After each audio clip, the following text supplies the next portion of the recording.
That'd be ideal.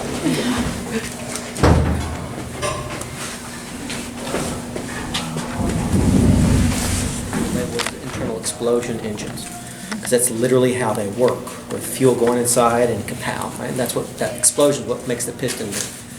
Apparently that label didn't sell, didn't market very well.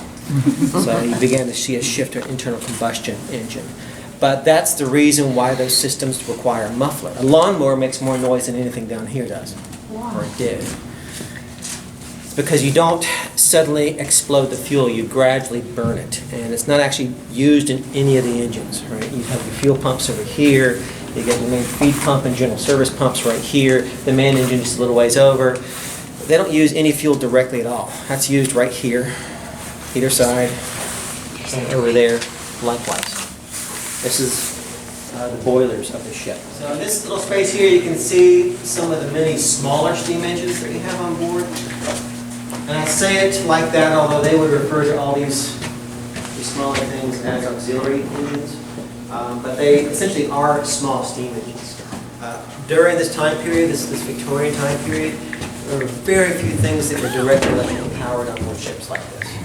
You had your lighting system, and that machine back there is what today we would call a generator. They called it a dynamo back then. But that was creating electrical current for the lighting systems on board.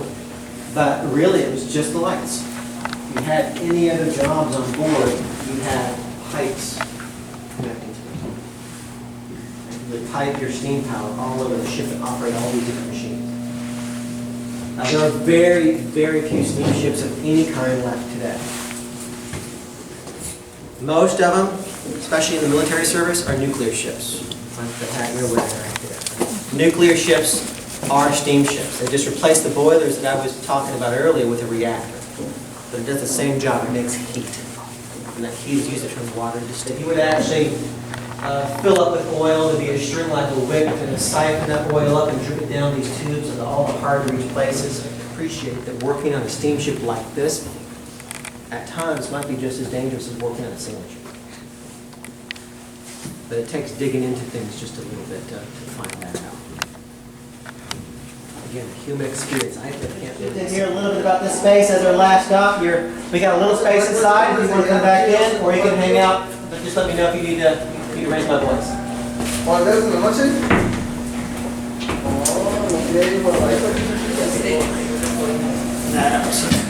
Yeah, feel free to find a good spot. Would have been right up on the ceiling over here.